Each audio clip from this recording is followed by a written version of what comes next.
नमस्कार दोस्तों, लक्ष्मी ट्यूटोरियल में आप सभी का स्वागत है। आज मैंने भारत में जैव विविधता बायोडायवर्सिटी इन इंडिया चैप्टर से प्रश्नों को तैयार किया है। तो थोड़ा सा मैं एक सामान्य परिचय देना चाहूंगी कि दक्षिण एशिया में भारत जैव विविधता की दृष्टि से बहुत ही ज्यादा महत्व रखता है। भारत की जो स्थलाकृति है और यहाँ की जो जलवायु है और विभिन्न प्रकार की स्थलाकृतियां, उसमें जो भिन्नता है उसी के कारण यहाँ के पारितंत्र में भी काफी विविधता पाई जाती है। क्योंकि भारत के उत्तर में हिमालय, दक्षिण में हिंद महासागर, पूरब में बंगाल की खाड़ी और पश्चिम में अरब सागर है। और विश्व में जो कुल 17 मेगा डाइवर्सिटी है प्रदेश है, उसमें भारत भी शामिल है। और जैव विविधता की दृष्टि से भारत विश्व में 10 और एशिया में 4 शीर्ष देशों में से एक है। और विश्व में बड़े स्तनधारी जीवों की प्रजातियों की दृष्टि से भारत का अग्रणी स्थान है। तो ये एक मैंने इंट्रो दिया है, इसके बारे में जनरल इंट्रोडक्शन दिया है भारत के बारे में। चलिए अब प्रश्नों पर आते हैं हम। पहला प्रश्न है, ISFR 2017 के अनुसार देश में वनों और वृक्षों से आच्छादित कुल क्षेत्रफल है। ये कह रहा है India state of forest report 2017 के अनुसार देश में वनों और वृक्षों से आच्छादित कुल क्षेत्रफल है 24.39%, 21.54%, 33%, 23.39%। तो ये 24.39% है, 24.39% है। दूसरा प्रश्न है, भौगोलिक क्षेत्रफल में वनों का हिस्सा है। भौगोलिक क्षेत्रफल में वनों का कितना हिस्सा ये जानना है। 21.54%, 24.39%, 25.4%, 33%। तो भौगोलिक क्षेत्रफल में वनों का हिस्सा है 21.54%, 21.54%। अगला प्रश्न देखते हैं। हमें इसमें से असत्य कथन का चयन करना है। 2 कथन दिए गए हैं। विश्व के कुछ जैव विविधता वाले क्षेत्र जहां प्रजातियों की अत्यधिक विविधता पाई जाती है हॉट स्पॉट कहलाते हैं। ये कह रहा है कि विश्व के कुछ जैव विविधता वाले क्षेत्र जहां पर प्रजातियों की अत्यधिक विविधता होती है वो हॉट स्पॉट कहलाता है। दूसरा है, विश्व में कुल 36 हॉट स्पॉट क्षेत्र हैं जो विश्व के कुल 2.3 यानी 2.3% भाग पर विस्तृत हैं तथा विश्व की 60% प्रजातियां यहीं पाई जाती हैं। ये कह रहा है कि विश्व में कुल कितने हॉट स्पॉट हैं 36, और जो विश्व के कुल 2.3 भाग पर विस्तृत है। ये 36 जो हॉट स्पॉट है ये 2.3 भाग पर विस्तृत है। और ये जो भाग है 2.3, इसमें विश्व की 60% प्रजातियां यहीं पाई जाती हैं। ये दोनों कथन है और ये दोनों ही कथन सही है। तो इसमें से असत्य कथन का चयन करना था, ना तो पहला ना ही दूसरा, क्योंकि दोनों ही कथन बिल्कुल सत्य हैं। अगला प्रश्न है, विश्व का 36वां जैव विविधता हॉटस्पॉट क्षेत्र है। विश्व का 36th जैव विविधता हॉटस्पॉट क्षेत्र है इंडो वर्मा क्षेत्र, उत्तरी अमेरिकी तटीय क्षेत्र, सुंडालैंड क्षेत्र और हिमालय क्षेत्र। तो ये जो 36 बना था यानी 36वां जो बना था वो कहाँ पे, उत्तरी अमेरिकी तटीय मैदान, ये जो है विश्व का 36वां जैव विविधता हॉटस्पॉट क्षेत्र है। चलिए अगला प्रश्न देखते हैं। निम्नलिखित कथनों पर विचार कीजिए और सत्य कथन का चयन कीजिए। पहला है, हॉटस्पॉट शब्द का प्रयोग सबसे पहले 1988 में नॉर्मन मायर्स द्वारा किया गया था। ये कह रहा है हॉटस्पॉट शब्द का सबसे पहले प्रयोग जो किया था 1988 में नॉर्मन मायर्स द्वारा किया गया था। दूसरा कथन है, वैश्विक हॉटस्पॉट क्षेत्रों में सबसे अधिक मानव जनसंख्या घनत्व भारत के पश्चिमी घाट में है। ये दूसरा कथन है कि वैश्विक हॉटस्पॉट क्षेत्रों में सबसे अधिक जो मानव जनसंख्या घनत्व वो कहाँ पे है, पश्चिमी घाट में है। भारत का पश्चिमी घाट यानी वेस्टर्न घाट है। तीसरा है, भारत का समुद्र तटीय क्षेत्र 7516.6 यानी 7516.6 किलोमीटर तक विस्तृत है। चौथा है, समुद्री जैव विविधता में मोलस्क, क्रस्टेशियन, पॉलीकेट्स और प्रवाल प्रजातियों की प्रचुरता पाई जाती है। ये चारों कथन हमें बताना है सत्य कौन सा, और ये सभी कथन बिल्कुल सही हैं। अगला देखते हैं। हॉटस्पॉट क्षेत्रों की वनस्पतियों के नष्ट होने का कारण है आक्रामक प्रजातियों के अतिक्रमण, जंगलों में आग, सूखा, सुनामी। तो ये सभी कारण है हॉट स्पॉट क्षेत्रों की वनस्पतियों के नष्ट होने का, ये सारा ही कारण है। आक्रामक प्रजातियों के उत्क्रमण से जंगलों में आग लगना, सूखा पड़ना, सुनामी आना, ये सभी इसके कारण है। चलिए अगला प्रश्न देखते हैं। क्षेत्र की जलवायु के सापेक्ष परिवर्तनशीलता के साथ ही प्रजातियों एवं उनके आवासों में अत्यधिक अंतर पाया जाता है। ये कह रहा है कि क्षेत्र की जो जलवायु के सापेक्ष परिवर्तनशीलता जो होती है उसके साथ ही क्या होता है, प्रजाति और उनका जो आवास होता है उसमें भी अंतर पाया जाता है। दूसरा है जैव विविधता की दृष्टि से भारत के 10 जैव भौगोलिक क्षेत्र हैं। जैव विविधता की दृष्टि से भारत के 10 जैव भौगोलिक क्षेत्र हैं जिनमें जलवायु स्थलाकृतियों एवं मृदा में भिन्नता पाई जाती है। जिनमें जलवायु स्थलाकृतियां और मृदा यानी वहां की मिट्टी में भी, वहां के सॉइल्स में भी भिन्नता पाई जाती है। ये दोनों कथन है और ये दोनों कथन सही है। हमें असत्य कथन का चयन करना था, तो ना तो पहला ना ही दूसरा, क्योंकि दोनों ही कथन बिल्कुल सत्य हैं। अगला प्रश्न देखते हैं। जंतुओं की वे प्रजातियां जिनमें रीढ़ की हड्डी उपस्थित होती है कशेरुक या रीढ़धारी जंतु कहलाते हैं। रीढ़धारी जंतु पृथ्वी पर संख्या में कम, परंतु पारितंत्र में इनका प्रभाव सबसे अधिक होता है। ये दोनों कथन है और ये दोनों कथन बिल्कुल सही है कि जंतुओं की वे प्रजातियां जिनमें रीढ़ की हड्डी उपस्थित होती है वो कशेरुकी या रीढ़धारी जंतु कहलाते हैं। और ये पृथ्वी पर संख्या में तो कम है लेकिन पारितंत्र में इनका प्रभाव सबसे अधिक होता है। और ये दोनों ही कथन बिल्कुल सही हैं।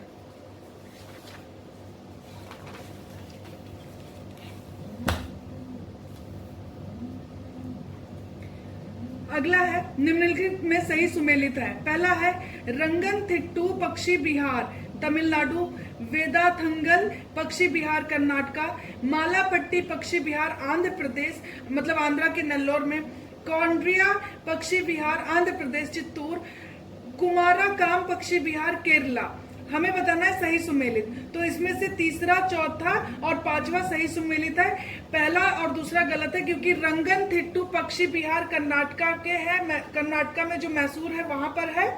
और ये जो वेदाथंगल पक्षी बिहार है वो तमिलनाडु में है। तो ये एक दूसरे के अपोजिट लिखे हुए हैं। बाकी मालापट्टी पक्षी बिहार आंध्र प्रदेश नेल्लोर में है, कौंड्रिया पक्षी बिहार आंध्र प्रदेश चित्तूर में है, कुमाराकाम पक्षी बिहार केरला में है। तो ये तीनों ही सही सुमेलित है। कुमाराकाम को बेम्बानाथ पक्षी बिहार भी कहते हैं। कुमाराकाम जो कि केरला में है उसको बेम्बानाथ पक्षी बिहार भी कहते हैं। चलिए अगला प्रश्न देखते हैं। निम्नलिखित में से सत्य कथन का चयन करें। पहला कथन है राष्ट्रीय उद्यान एवं अभ्यारण्यों के लिए संरक्षित किए गए क्षेत्र की घोषणा राज्य सरकार द्वारा की जाती है। राष्ट्रीय उद्यान और अभ्यारण्य जो होते हैं उनके लिए जो संरक्षित क्षेत्र होते हैं उनकी घोषणा कौन करता है? स्टेट गवर्नमेंट करता है। ये पहला कथन है। दूसरा है वन्य जीव संरक्षण अधिनियम 1972 के प्रावधानों के तहत राज्य सरकारों को यह अधिकार है। और यह अधिकार कब दिया गया? वन्य जीव संरक्षण अधिनियम 1972 के प्रावधानों के तहत दिया गया। तीसरा कथन है किसी क्षेत्र को राष्ट्रीय उद्यान घोषित किए जाने से पहले राज्य सरकारों को अधिसूचना जारी करनी होती है। ये तीसरा कथन है।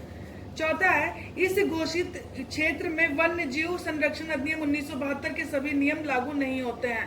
तो ये सभी कथन थे। हमें बताना है कि इसमें से सही कथन कौन सा है। तो पहला, दूसरा, तीसरा सही है, बाकी चौथा गलत है। क्यों? क्योंकि इस घोषित क्षेत्र में जिसको स्टेट गवर्नमेंट घोषित करती है कि जो संरक्षित क्षेत्र होते हैं राष्ट्रीय उद्यान और अभ्यारण्य के लिए, उनकी घोषणा करती है और वहां पे वो सभी नियम यानी वन्य जीव संरक्षण अधिनियम 1972 के सभी नियम लागू होते हैं। ऐसा बिल्कुल नहीं है कि यहाँ लागू नहीं होते हैं। ये कथन गलत है, बाकी सभी बिल्कुल सही है कि राष्ट्रीय उद्यान अभ्यारण्य के लिए संरक्षित किए गए क्षेत्रों की घोषणा राज्य सरकार करती है।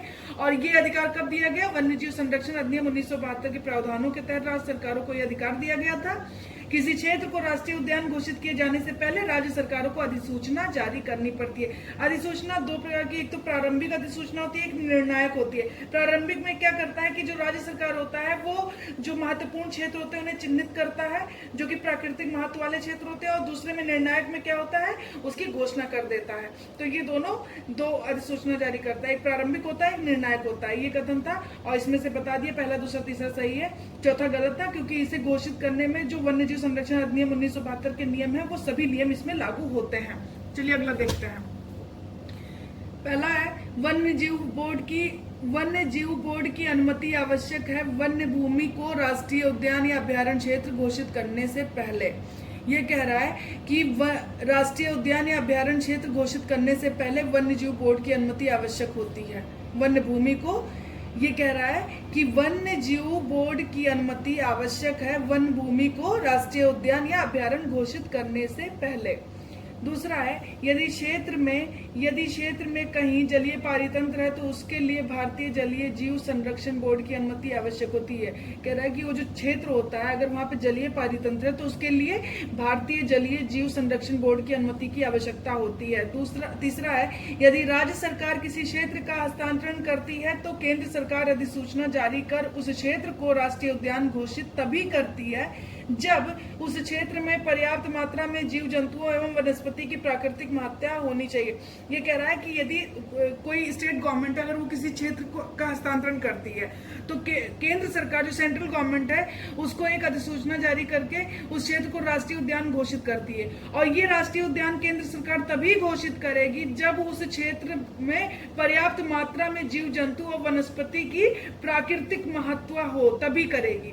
ये तीसरा कथन है। चौथा है, यदि किसी स्थल या जलीय पारितंत्र को राष्ट्रीय उद्यान एवं अभ्यारण्य क्षेत्र के अंतर्गत रखा जाता है तो केंद्र सरकार के मुख्य नौसैनिक एवं हाइड्रोग्राफर से अनुमति ली जाती है। कह रहा है अगर कोई स्थल या जलीय पारितंत्र को राष्ट्रीय उद्यान या अभ्यारण्य क्षेत्र के अंतर्गत रखा जाता है तो जो सेंट्रल गवर्नमेंट के मुख्य नौसैनिक और हाइड्रोग्राफर हैं उनसे अनुमति ली जाती है। और ये सभी कथन बिल्कुल सही हैं। चलिए अगला देखते हैं। निम्नलिखित कथनों पर विचार करें। राष्ट्रीय उद्यान एवं अभ्यारण्य की सीमाओं का निर्धारण राष्ट्रीय वन्यजीव बोर्ड की अनुमति के बाद किया जाता है तथा राज्य विधानमंडल को एक संकल्प पारित करना होता है। ये कह रहा है राष्ट्रीय उद्यान और अभ्यारण्य की सीमाओं, जो उनकी सीमाएं होती है, उनका निर्धारण करने के लिए किसकी अनुमति की जरूरत होती है? राष्ट्रीय वन्यजीव बोर्ड की। और इसके लिए जो राज्य विधानमंडल उसको संकल्प पारित करना होता है। ये पहला कथन है। दूसरा है, वन्य जीव संरक्षण संशोधन अधिनियम 1991 के अनुसार स्थलीय जलीय भाग जो पर्याप्त महत्व के हैं राष्ट्रीय उद्यान या अभ्यारण्य में शामिल किया जा सकता है। ये कह रहा है कि वन्य जीव संरक्षण संशोधन अधिनियम 1991 के अनुसार क्या किया जाता है, जो स्थलीय जल भाग होते हैं जो पर्याप्त महत्व के हों तभी उनको राष्ट्रीय उद्यान या अभ्यारण्य में शामिल किया जा सकता है। ये दोनों कथन बिल्कुल सही हैं। अगला देखते हैं। निम्नलिखित में सही सुमेलित है, हमें बताना है कौन से सही सुमेलित है। पवित्र उपवन के स्थानिक नाम दिए गए हैं और ये किस राज्य में है?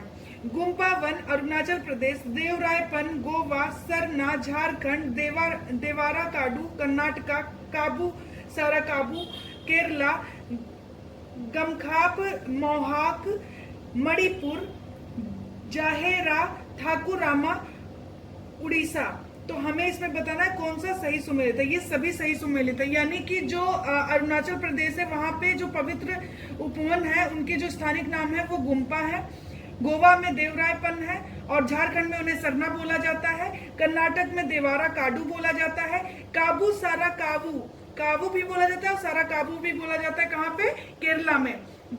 गमखाप और मोहाक कहाँ बोला जाता है? मणिपुर में। जाहेरा ठाकुरामा उड़ीसा में। और ये सभी बिल्कुल सही सुमेलित हैं। अगला है, निम्नलिखित में से असत्य कथन का चयन करें। पहला है, समुदाय आगार घोषित करने का उद्देश्य जीव जंतु एवं वनस्पतियों के साथ साथ परंपराओं तथा सांस्कृतिक मूल्यों का भी संरक्षण करना है। समुदाय आगार घोषित करने का उद्देश्य क्या होता है? जीव जंतु और वनस्पतियों के साथ साथ परंपराएं और सांस्कृतिक मूल्यों का भी संरक्षण करना है। इसके अंतर्गत व्यक्ति विशेष व समुदाय वन्य जीवों और अपने आवास के संरक्षण के लिए स्वैच्छिक रूप से कार्य करते हैं। इसमें क्या होता है? इसके अंतर्गत व्यक्ति विशेष और समुदाय क्या करते हैं? वन्य जीवों और अपने आवास के संरक्षण के लिए स्वैच्छिक रूप से काम करते हैं। इसके अंतर्गत समुदाय आगार के अंतर्गत। अगला देखते हैं, राज्य सरकार द्वारा अधिकारित भूमि क्षेत्र जो राष्ट्रीय उद्यान या अभ्यारण्य क्षेत्र में संलग्न है। राज्य सरकार द्वारा अधिकारित क्षेत्र जो कि वह भूमि क्षेत्र जो राज्य सरकार द्वारा अधिकारित है, जो राष्ट्रीय उद्यान या अभ्यारण्य क्षेत्र से संलग्न है, स्थानिक समुदाय से विचार विमर्श करने के पश्चात दृश्य भूमि समुद्री क्षेत्रों जीव जंतुओं वनस्पतियों के सुरक्षा एवं संरक्षण के लिए संबंधित क्षेत्रों को संरक्षण आगार घोषित कर सकती है। ये समझ में आया कि राज्य सरकार द्वारा जो अधिकारित भूमि होती है, तो अधिकारित भूमि क्षेत्र जो राष्ट्रीय उद्यान अभ्यारण्य क्षेत्र से संलग्न है, जो वहां की स्थानिक समुदाय है, उनसे विचार और विमर्श करने के पश्चात दृश्य भूमि, समुद्री क्षेत्र और जीव जंतु और वनस्पतियों की सुरक्षा और संरक्षण के लिए संबंधित क्षेत्र को संरक्षण आगार घोषित करता है। वहां के जो समुदाय हैं, जो वहां के स्थानिक समुदाय हैं, उनसे विचार विमर्श करने के बाद ऐसा किया जाता है। क्या ये संरक्षण आगार घोषित किया जाता है। तीसरा है संरक्षण क्षेत्र का प्रबंधन संरक्षण आरक्षित प्रबंधन समिति द्वारा किया जाता है। यानी कि संरक्षण क्षेत्र का प्रबंधन के लिए एक समिति बनाई जाती है जिसका नाम है संरक्षण आरक्षित प्रबंधन समिति, उसके द्वारा किया जाता है। और ये क्षेत्र राज्य सरकार के अधिकार क्षेत्र के अंतर्गत आता है। और ये जो क्षेत्र होता है किसके, स्टेट गवर्नमेंट के अंडर में आता है। चौथा है राज्य सरकार स्थानिक समुदायों से विचार विमर्श कर संरक्षण आगार के संरक्षण का अधिकार स्थानिक समुदायों को भी दे सकती है। अच्छा, ये जो स्टेट गवर्नमेंट है वो वहां के जो स्थानिक समुदाय है उनसे पहले विचार विमर्श करती है, और इस विचार विमर्श करने के बाद क्या करती है, वो जो आगार क्षेत्र होता है, संरक्षण आगार क्षेत्र, उसको स्थानिक समुदायों को भी दे सकती है। उसका अधिकार, उसके संरक्षण का अधिकार स्थानिक समुदायों को भी दे सकती है स्टेट गवर्नमेंट, स्थानीय समुदायों से विचार विमर्श करने के पश्चात। और ये सभी कथन बिल्कुल सही है। ये समुदाय यानी कि समुदाय आगार और संरक्षित आगार, इन दोनों में ये अंतर था, ये मैंने बता दिया। चलिए देखते हैं। अच्छा, ये वन्य जीव संरक्षण अधिनियम 1972 में 2002 के संशोधन द्वारा समुदाय आगार और संरक्षण आगार को जोड़ा गया था। ये दोनों शब्द जोड़ा गया था कब, वन्य जीव संरक्षण अधिनियम 1972 में 2002 के संशोधन द्वारा समुदाय आगार और संरक्षण आगार शब्दों को जोड़ा गया था।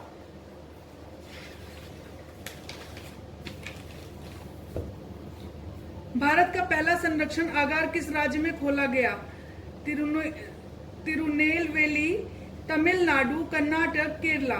तिरुनेलवेली, और ये कहाँ पे है, तमिलनाडु में ही है। तो ये भारत का पहला संरक्षण आगार किस राज्य में खोला गया? तिरुनेलवेली में खोला गया, और ये तमिलनाडु में है। अगला है पारिस्थितिकीय संवेदनशील जोन यानी ESZ के संदर्भ में निम्नलिखित कथनों पर विचार करें। पारिस्थितिक संवेदनशील जोन ये संरक्षित क्षेत्र के आसपास के वे क्षेत्र हैं जो राष्ट्रीय उद्यान और अभ्यारण्य क्षेत्र के विकास कार्यक्रम से नष्ट हो रही जैव विविधता को बचाने हेतु बनाए गए हैं। दूसरा है ESZ संरक्षित क्षेत्र शॉक एब्जॉर्बर का काम करता है, यानी पारिस्थितिक संवेदनशील जोन जो होता है वो संरक्षित क्षेत्र शॉक एब्जॉर्बर का काम करता है। तथा वन्य जीव संरक्षण रणनीति 2002 के अनुसार ESZ यानी कि पारिस्थितिक संवेदनशील जोन संरक्षित क्षेत्रों के आसपास 10 किलोमीटर तक फैल सकता है, और अगर जरूरत पड़े तो ये कहाँ तक, 10 किलोमीटर से अधिक दूरी तक भी फैलाया जा सकता है। वो उस पर डिपेंड करता है कि कितना की जरूरत है। अगला देखते हैं, ESZ को इको सेंसिटिव जोन पर्यावरण संरक्षण अधिनियम 1986 के अंतर्गत घोषित किए जाते हैं। ये घोषित कब किए जाते हैं, किसके अंदर में, कि इको सेंसिटिव जोन पर्यावरण संरक्षण अधिनियम 1986 के अंतर्गत घोषित किए जाते हैं। तो ये सभी इसके बारे में कथन थे, और ये सभी कथन बिल्कुल सही हैं कि ये वे संरक्षित क्षेत्र होते हैं जो कि संरक्षित क्षेत्र के आसपास का जो एरिया होता है, जो राष्ट्रीय उद्यान और अभ्यारण्य होते हैं, उनके विकास कार्यक्रम से जो नष्ट हो जाता है वो इसके अंडर में आते हैं। उनको बचाने के लिए ये ESZ घोषित किया जाता है। और ये घोषित किसके अंदर में, कि ये किया जाता है पर्यावरण संरक्षण अधिनियम 1986 के अंतर्गत घोषित किए जाते हैं। ESZ संरक्षित क्षेत्र जो होता है वो शॉक एब्जॉर्बर का भी काम करता है, और ये वन्य जीव संरक्षण रणनीति 2002 के अनुसार इसके जो संरक्षित क्षेत्र होता है उसके आसपास का 10 किलोमीटर तक ही फैल सकता है, जो ये एरिया होता है क्षेत्र, और उससे ज्यादा जरूरत पड़ने पर फैलाया भी जा सकता है। लास्ट क्वेश्चन है, पहला IUCN के अनुसार पवित्र उपवन प्रकृति की आराधना का एक रूप है। इसके अंतर्गत प्राकृतिक और सांस्कृतिक महत्व के वनों, प्राकृतिक वनस्पतियों आदि का संरक्षण किया जाता है। राजस्थान के विश्नोई समुदाय का खेजड़ी वृक्ष के प्रति लगाव इसके सांस्कृतिक महत्व को बताता है। पवित्र उपवन भारत के उत्तर पूर्व हिमालयी क्षेत्र, पश्चिमी घाट, पूर्वी घाट, तटीय क्षेत्र और केंद्रीय पठार और पश्चिमी मरुस्थल क्षेत्रों में पाए जाते हैं। हमें बताना है कि इसमें से कौन सा असत्य है। तो इसमें से कोई भी असत्य नहीं है, उपरोक्त में से कोई भी नहीं, क्योंकि सभी सत्य हैं। आज के लिए इतना ही। Thank you so much.